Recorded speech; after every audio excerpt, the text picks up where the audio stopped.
Buenas noches, gracias por acompañarnos. Esto es Al Cierre del Día, de la jornada, los temas relevantes y trascendentes para el debate y el análisis. Muy buenas noches, gracias por acompañarnos. Don Pablo Iral, buenas noches. Gracias por estar aquí. Don Enrique Quintana, Leo, buenas noches.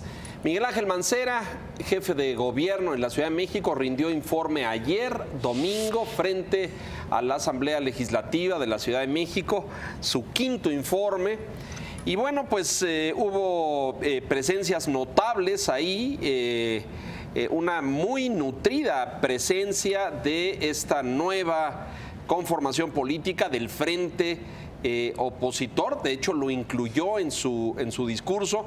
Ricardo Monreal ahí siendo recibido por algunos asambleístas, con la representación presidencial del secretario de Gobernación, Osorio Chong, el ingeniero Cárdenas, Porfirio Muñoz Ledo, en fin, algunos de los invitados especiales en este quinto informe de gobierno. ¿Qué dijo Mancera y qué es relevante para la ciudad? ¿Qué trascendencia tiene esto? Y si se va o no se va al frente, le dedicó parte de su discurso al frente opositor. Lo importante y lo interesante es que el día de hoy Héctor Serrano, que ha sido considerado pues su brazo derecho en operación política en la Ciudad de México, presentó hoy su renuncia a la Secretaría de Movilidad en la Ciudad de México, y se dice que se va el señor Serrano para empezar a trabajar con el Frente. Se está preparando, cocinando ya una candidatura a una presencia significativa de Miguel Ángel Mancera con el Frente opositor. Lo vimos ahí muy, muy contento, abrazándose con Ricardo Anaya y con Dante Delgado. En fin, Pablo, tu lectura. Mira, considero que más allá del fondo, del discurso, la forma fue lo más importante. ¿Por qué? Porque por la presencia de todos estos actores políticos plurales que tú has mencionado, sino que también y sobre todo por los discursos de los partidos políticos, no necesariamente manceristas, salvo la excepción de Morena, que ya sabemos que no a todo, pero los elogios de PAN, del PRI, desde luego PRD, Verde y otros partidos, me hacen pensar de que hay una suerte, sin que lo vaya a hacer, una suerte de destape. Es decir, si el Frente está buscando un candidato con experiencia de gobierno, independiente y apreciado por todos, ahí está Mancera. El evento de ayer creo que lo dejó bastante claro, sin que quiera decir que vaya a ser Mancera, pero ahí hay una alternativa fuerte. Un lenguaje político muy interesante, sí, ¿no? Todos los partidos. ¿Tú qué viste? ¿Cómo lo viste, Enrique? Muy claramente. Primero es un quinto informe que parece sexto. Sí, porque hizo el balance de su gobierno. Lo dijo el señor del PAN, que preside la Asamblea, por ejemplo. Es muy probable, dijo, que sea el último informe. Sí, casi seguramente va a ser el último informe. El propio Mancera lo anticipó cuando dijo que después del informe evaluaría su permanencia en la jefatura de gobierno.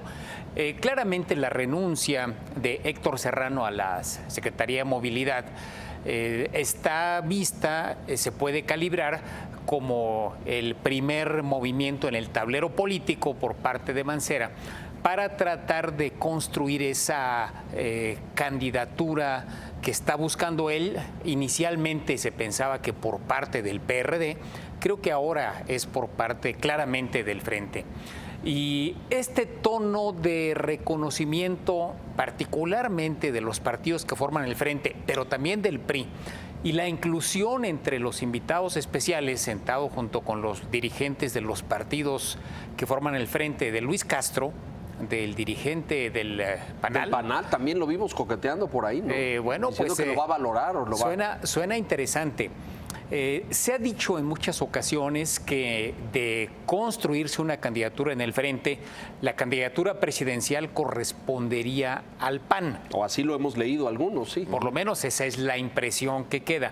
Porque en las encuestas los panistas aparecen sistemáticamente con una intención de voto por arriba de los perredistas. Notoriamente el caso de Margarita, pero no exclusivamente.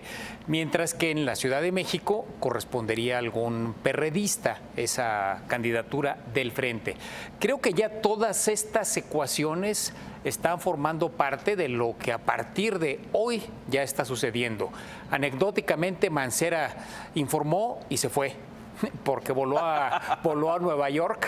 Sí. Voló a Nueva York, está en este momento en Nueva York o debe estar por arribar para participar en una reunión sobre el tema cambio climático en el marco de la Asamblea General de la ONU, donde estará algunos días de esta semana. Pero este ajedrez político, donde el movimiento de Serrano es el más claro, me parece que ya anuncia lo que vamos a ver de manera clara en los siguientes días. ¿Es una avanzada de Mancera hacia allá? Claramente. Me parece muy interesante la lectura en el sentido de que él no ha militado y se sigue llamando a sí mismo no solamente independiente, sino no político. Dice, yo no soy político, ¿no? Yo no sé, es muy interesante esto porque es como si uno de estos genios de la encuesta y de las preferencias políticas le hubiera dicho, lo que la ciudadanía quiere es no políticos, ¿no? Y él ahora lo repite. Pero es independiente, no milita, viene de fuera y no tiene, me parece, por lo menos hasta ahora, no que yo conozca, señalamientos por corrupción, ¿no es cierto? Es decir, puede ser un jugador muy competitivo para el 2018. Puede ser un jugador muy competitivo para el 2018 si lo que se busca es conciliar de una manera de que se quiera imponer a otro candidato que despierte la animadversión de partidos dentro del frente. Yo creo que se puede romper ese frente. Mancera es un elemento de conciliación, de unión. No es el que está más alto en las encuestas, pero si veíamos la de hoy, una que se publicó hoy en el Universal, sí, pues ve tú a saber la metodología, pero está a 3 puntos de Anaya.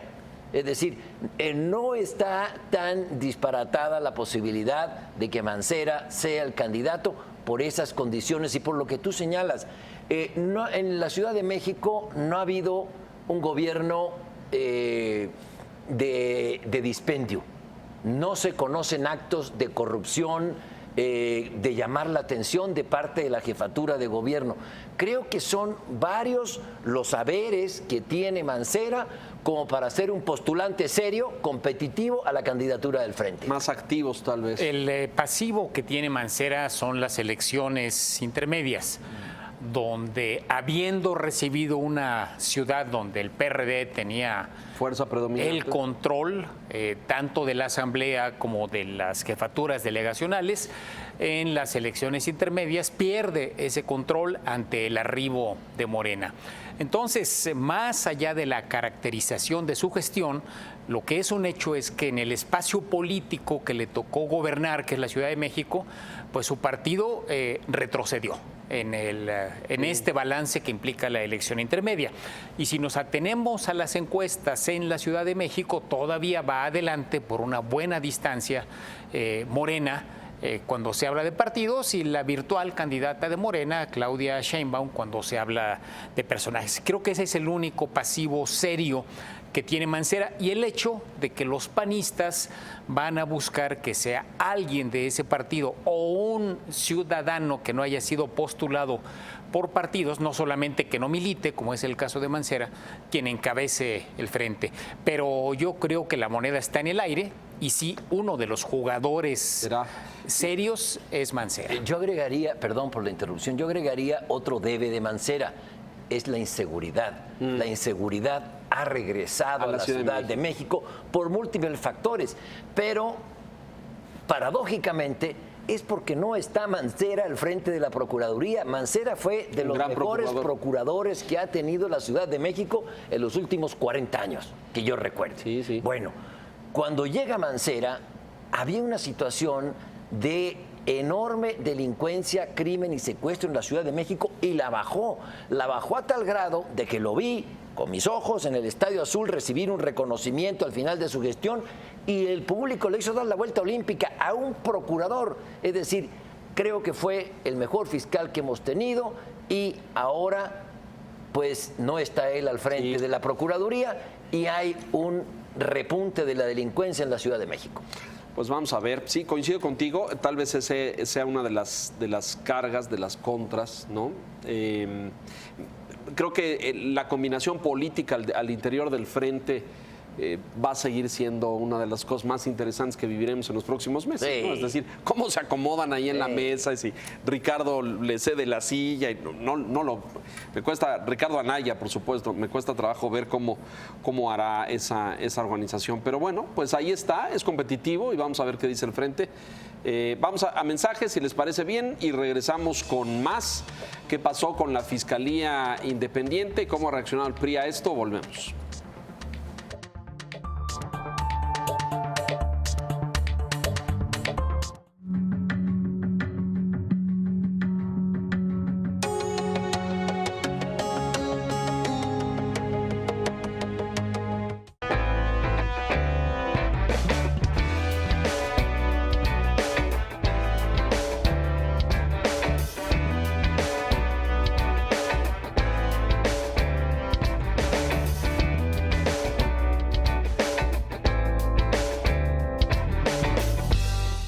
La política internacional bajo el análisis de expertos. Ana María Salazar, Carlos Rodríguez, Juan Pablo Spineto. Todo lo que te sorprende en la segunda década del siglo XXI. El Mundo Según. Martes y jueves, 10 de la noche. Porque reconoces lo importante, el financiero Bloomberg.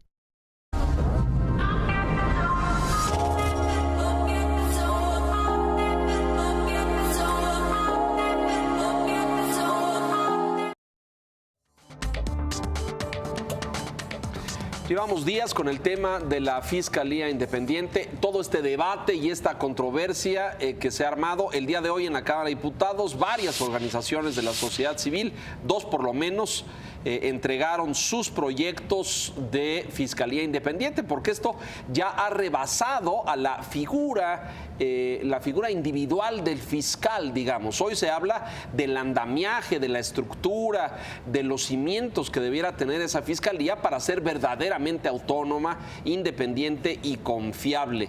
Y da la impresión, no sé, se los consulto, de si el PRI, escuché por ahí una entrevista por la tarde del señor César Camacho, coordinador de la bancada, el PRI ha reconsiderado o ha replanteado los términos, ha aceptado los proyectos, ha renunciado a la idea de impulsar a Raúl Servans. ¿Qué dicen ustedes? Mira, creo que ayer lo dijo Emilio Gamboa, estamos por una reingeniería de lo que es esta Fiscalía General de la República. Creo que es sensato, no va a poder frenar la ola de nieve que se viene con una reestructuración total y que dé muchas señales de que será una Fiscalía independiente, autónoma de quien esté gobernando en el próximo sexenio, que todas las encuestas apuntan a que no será el PRI.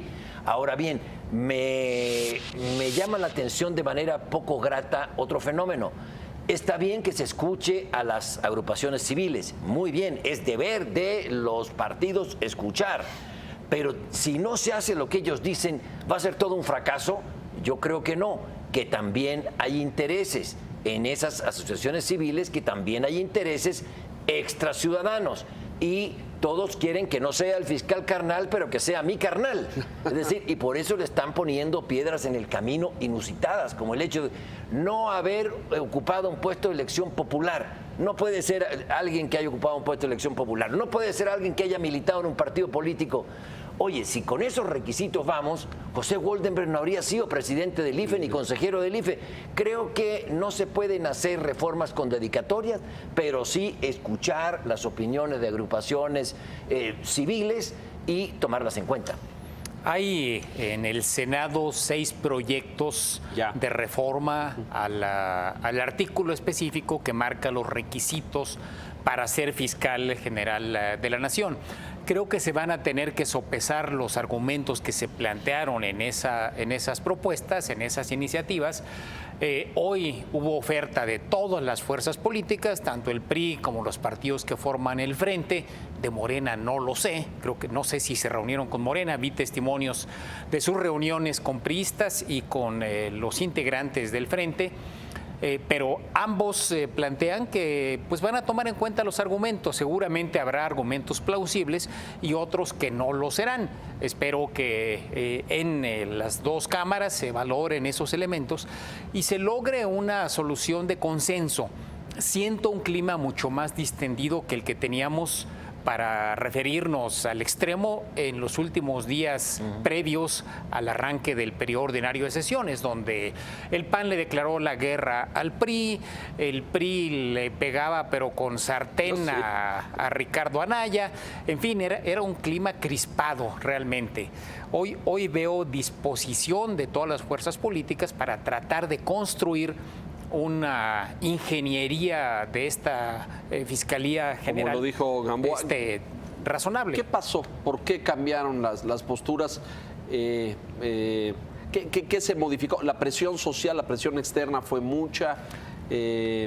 Me parece que sí, y hubo la convicción por parte del PRI de que el defender, como se veía a capa y espada, la candidatura de Cervantes, sea en la fórmula del pase automático o luego como postulante a la Fiscalía General, iba a ser muy costoso y probablemente condenado al fracaso. Tengo esa impresión. Y habiendo tomado en cuenta esos hechos, pues el PRI está tratando de capitalizar también políticamente, como el resto de los partidos, el tener la voluntad política de construir esta fiscalía que sea realmente autónoma, que se convenza a las diferentes fuerzas políticas. Sí, cabe recordar aquí que esto tiene un giro cuando el Partido Acción Nacional cambia su voto.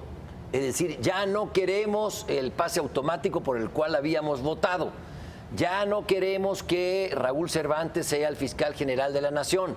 Ya nos echamos para atrás y le pedimos a la Cámara de Senadores que deseche la minuta que nosotros les enviamos autorizando el pase automático. Eso es lo que cambia. Ahí es donde cambia el prisma de todas las cosas. Sí. Y lo otro, creo que hay que hacer justicia. El primero en hablar de que la Fiscalía, como viene, no va a servir, sino que hay que hacer cambios profundos, fue Ernesto Cordero.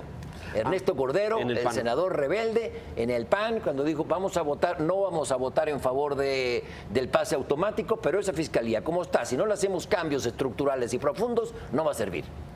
¿Tienen noticias ustedes de alguna operación de reconciliación al interior del PAN? Ahora que mencionas a Ernesto Cordero. Ninguna, al contrario. ¿Se van a dar con más todavía? Sí. El día de hoy fue el foro de esta revista de negocios y estuvo por ahí los aspirantes. Estuvo José Antonio Meade, estuvo Margarita Zavala. Mañana lo vamos a leer seguramente en El Financiero y en otros diarios sus mensajes. Pero hablaban justamente de esto, de cómo este punto de inflexión representa un poco, a lo mejor, la disposición mucho más competitiva del PRI al 2018, sabiendo que iba a ser una carga muy difícil de defender en una campaña, ¿no? Sí, el tener un activo que implique durante la gestión del PRI y con los votos del PRI se aprobó y construyó una fiscalía autónoma.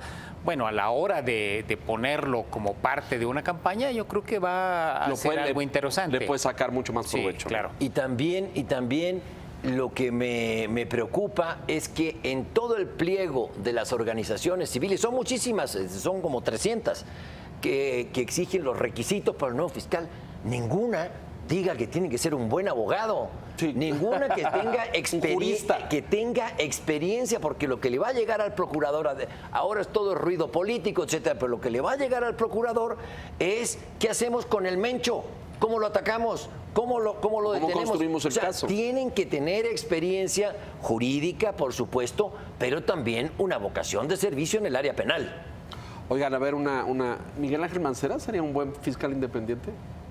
Pues Miguel Ángel Mancera fue un gran procurador en la Ciudad de México.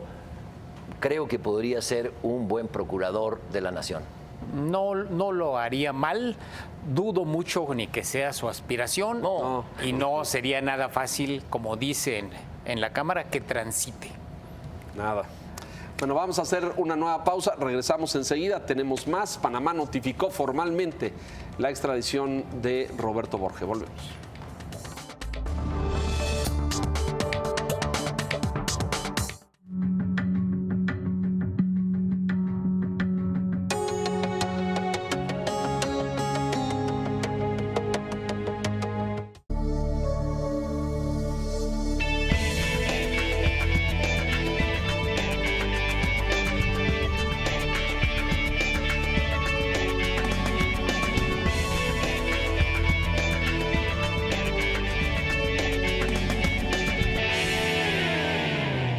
El 2018 ya está en el financiero Bloomberg. María Scherer, Kiren Miret y Esteban Illades tienen los temas clave respecto a campañas, partidos y los presidenciables. Urna tras otra, martes 9:30 de la noche.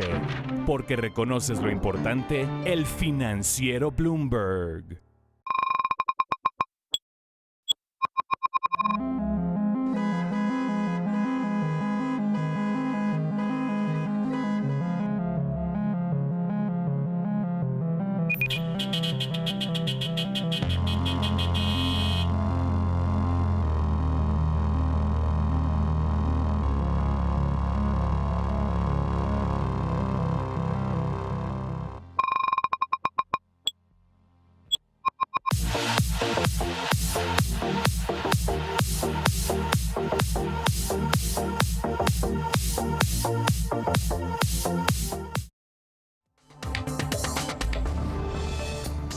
El gobierno de Panamá notificó formalmente hoy a la Cancillería mexicana que Roberto Borge, este hombre detenido allá en cárceles panameñas, exgobernador de Quintana Roo, acusado por diversos, ahí tiene usted el comunicado, por diversos delitos. Este es el comunicado conjunto de la PGR y de la Secretaría de Relaciones Exteriores. Bueno, pues ahí está, que la resolución tuvo lugar el pasado viernes 15 de septiembre. Viene este hombre de regreso. Él había interpuesto un recurso para no ser extraditado. Finalmente perdió frente a la justicia panameña. Viene de regreso. ¿Es una buena noticia para México, Pablo? Sí, pero hago una acotación. Todavía tiene un recurso para apelar. Ajá. Es decir, esto puede no ser tan rápido como hemos leído y oído el día de hoy. Sin embargo, me parece muy bien que venga, antes de ser el objetivo de la extradición, que venga ante tribunales mexicanos y se le juzgue pues con toda imparcialidad, sin un ánimo de linchamiento y sin un ánimo de exoneración. En efecto, tiene todavía posibilidad de pelear la resolución de la justicia panameña en los términos de la propia legislación panameña. En primera instancia, luego le tocaría pelear en términos de la legislación mexicana. Me parece que sería muy prudente, en el ánimo de lo que dice Pablo, que fuera ahora. Si el proceso de extradición se extiende hasta la etapa de las campañas, me parece que va a tener un tinte completamente político electoral. Si es antes, si es en el plazo de 10 días, 15 días, un mes, creo que todavía podría zafarse un poquito de este tono, porque todos los partidos van a querer darle ese tono. El PRI en el sentido de, miren, estamos... ¿Cómo cumplimos? Estamos haciendo justicia. Traemos a la justicia a los que han cometido... Y los demás, bueno, diciendo, miren a los priistas cómo son cuando gobiernan. Creo que finalmente es difícil que no haya este tinte político a la hora de un litigio jurídico, como debe ser el caso. Yo creo que es muy difícil quitárselo. El punto es cómo lo lee la ciudadanía, ¿no? Es decir, ¿es una carta a favor del PRI en los comicios del 18 o es una carta que le va a pesar al PRI en esas elecciones? Yo creo que le va a pesar al PRI. Era un gobernante priista y no hay el cuidado de ver de que es una fiscalía del PRI, un gobierno del PRI quien lo está trayendo y quien lo encontró y quien lo atrapó y que no se hizo como que nunca lo vio. No, sino que hay un esfuerzo de gobierno porque no haya impunidad. Ahora bien, es del PRI. Los delitos no se lo quita nadie. No se lo quita nadie. Pero ya se lo quitaron, pero gobernó como priista. Sí, pues ya se lo quitaron. Falta Duarte, que ahora todo el mundo dice que ahí viene y que ya va a salir la orden y que ya lo van a... No sé si ficha de Bueno, Interpol, ya hay órdenes. Ya hay, pero ficha, me refiero a que lo busque la Interpol, creo que todavía no, ¿no? No sé si la Interpol, ya la justicia mexicana ya liberó órdenes de aprehensión. Yo pondría eso de justicia mexicana entre comillas, porque al señor Duarte no es por el banco, por lo que se le persigue, no, pues supuestamente habría sido dueño de un banco, sino por haber descontado de parte del salario para canalizarlo al PRI. Es el mismo delito que cometió la señora Delfina Gómez, pero para canalizar las asociaciones políticas de Morena. ¿Por qué en el caso del priista se le persigue y se le trae? Me parece perfecto.